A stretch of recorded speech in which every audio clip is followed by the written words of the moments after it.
Dan kemudian ada dua naga yang betok. Dan ya biasa itu semua keris saya itu menimbulkan juga kontroversi.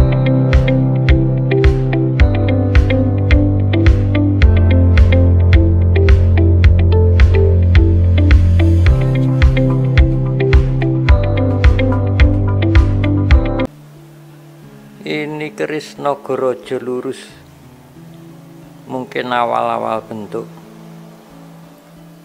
cuman yaitu banyak yang mengatakan sebaliknya, menimbulkan kontroversi.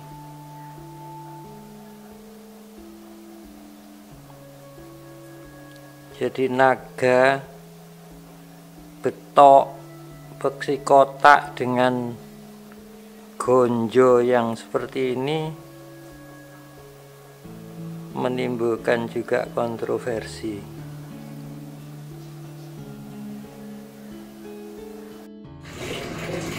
Besinya kelihatannya nggak seperti biasanya. Ini hanya ada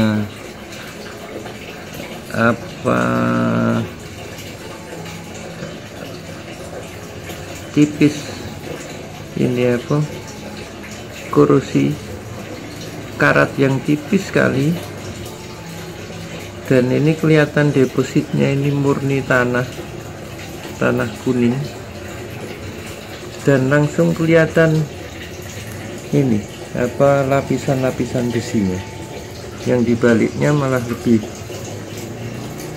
bersih. Nah, ini aneh sekali besi ini.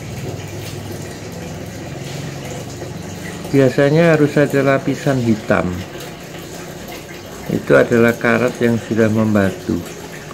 Tapi ini kelihatannya hanya terdapat di ini sekitar mulut yang hitam. Yang lain hanya sekedar karat coklat. Naga ini pun sama, menimbulkan kontroversi karena betok beksi kotak dengan naga dan ada kinatah itu.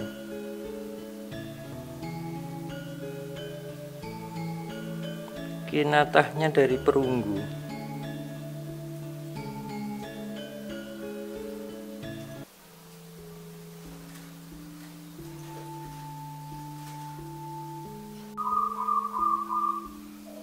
Dua naga bentuk lurus, dua-duanya beksi kotak.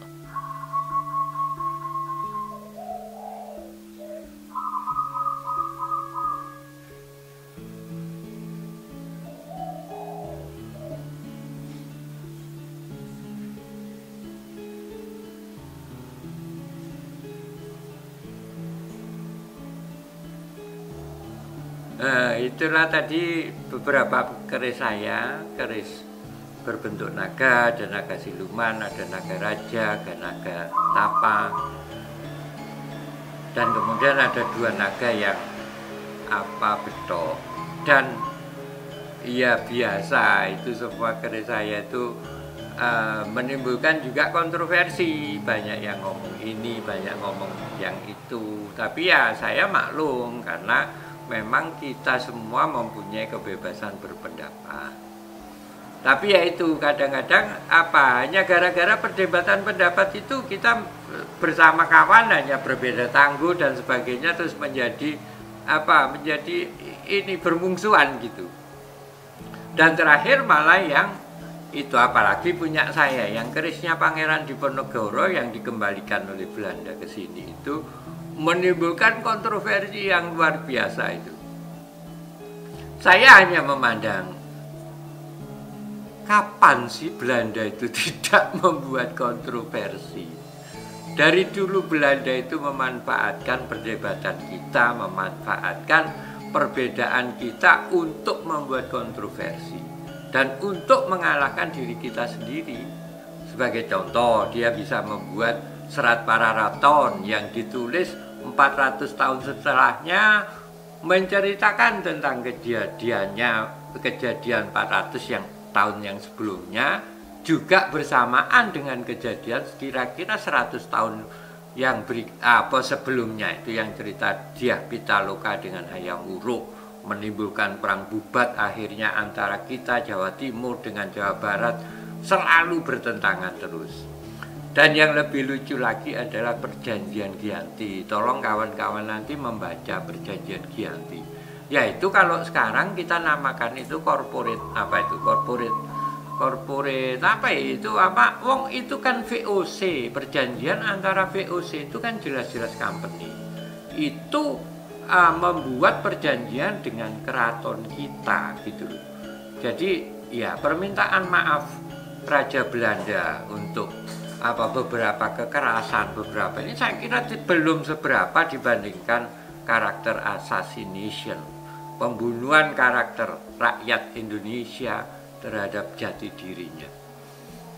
Itu yang kemudian kita tuntut untuk diberikan klarifikasi. Karena kalau klarifikasi itu dari kita sendiri, rakyat kita ini tidak percaya dengan sesamanya. Ya saya mohonlah Raja Belanda, mumpung sampean Raja Belanda sudah minta maaf, yo diteruskan minta maafnya, jangan cuma yang itu. Luruskanlah sejarah para raton, luruskanlah sejarah Dyah Pitaloka, dan kemudian tolong tombok ya punya malu VOC berjanji dengan kerajaan.